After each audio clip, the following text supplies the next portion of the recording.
आता पेट्रोलचा खर्च विसरा, घरी आणा इलेक्ट्रिक स्टायलिस्ट इलेक्ट्रिक गाडी। 100% भारतीय बनावटीची इलेक्ट्रिक्स ईव्ही इलेक्ट्रिक गाडी आता उपलब्ध।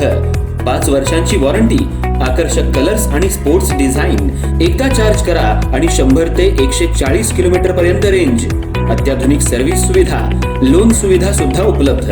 आजच भेट द्या साई मोटर्स, किसान चौक, इचलकरंजी। संपर्क 93 73 27 57 52 किंवा 0230 299 77 66। नो पेट्रोल नो टेन्शन, इलेक्ट्रिकचा स्मार्ट पर्याय।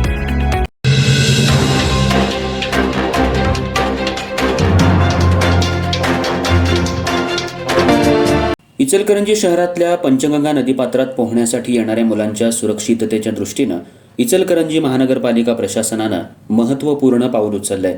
गेल्या 8 दिवसांपूर्वी पंचगंगा नदीत पोहण्यासाठी गेलेल्या 2 अल्पवयीन मुलांचा बुडून दुर्दैवी मृत्यू झाल्याच्या घटनेनंतर प्रशासन अधिक सतर्क झालं असून आपत्ती व्यवस्थापन विभागाकडून नदीकाठ परिसरात सूचना फलक लावून नागरिकांना आणि विशेषतः मुलांना सावध करण्यात येते।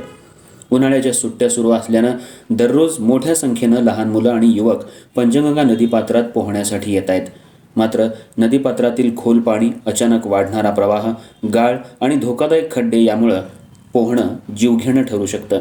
याच पार्श्वभूमीवर महानगरपालिकेच्या आपत्ती व्यवस्थापन विभागानं नदीकाठावर जाऊन प्रत्यक्ष पाहणी केली। या पाहणी दरम्यान पोहण्यासाठी आलेल्या मुलांना सुरक्षिततेच्या दृष्टीनं समज देण्यात आली। पालकांच्या देखरेखीशिवाय नदीत उतरू नये, खोल पाण्यात जाण्याचा प्रयत्न करू नये, तसंच धोकादायक ठिकाणी पोहणं टाळावं अशा सूचना देण्यात आल्या। याशिवाय नदी परिसरात धोकादायक क्षेत्र, खोल पाणी, पोहण्यास मनाई असे सूचना फलक सुद्धा लावण्यात आले आहेत। महानगरपालिकेच्या अधिकाऱ्यांनी सांगितलं की 2 अल्पवयीन मुलांच्या मृत्यूनंतर प्रशासनानं ही बाब गांभीर्यानं घेतली आहे। भविष्यात अशा दुर्घटना टाळण्यासाठी नियमित गस्त, जनजागृती आणि आवश्यक त्या उपाययोजना राबवण्यात येणार आहेत। तसंच नागरिकांनीही प्रशासनाला सहकार्य करून मुलांच्या सुरक्षिततेकडे लक्ष द्यावं असं आवाहन करण्यात आलंय। स्थानिक नागरिकांकडूनही या उपक्रमाचं स्वागत करण्यात येत असून नदीपात्रात अनेक ठिकाणी खोल खड्डे असून पाण्याचा अंदाज न आल्यानं अपघात होण्याची शक्यता कायम असते। त्यामुळे प्रशासनानं केलेली ही खबरदारी योग्य आणि आवश्यक असल्याचं मत नागरिकांनी व्यक्त केलं।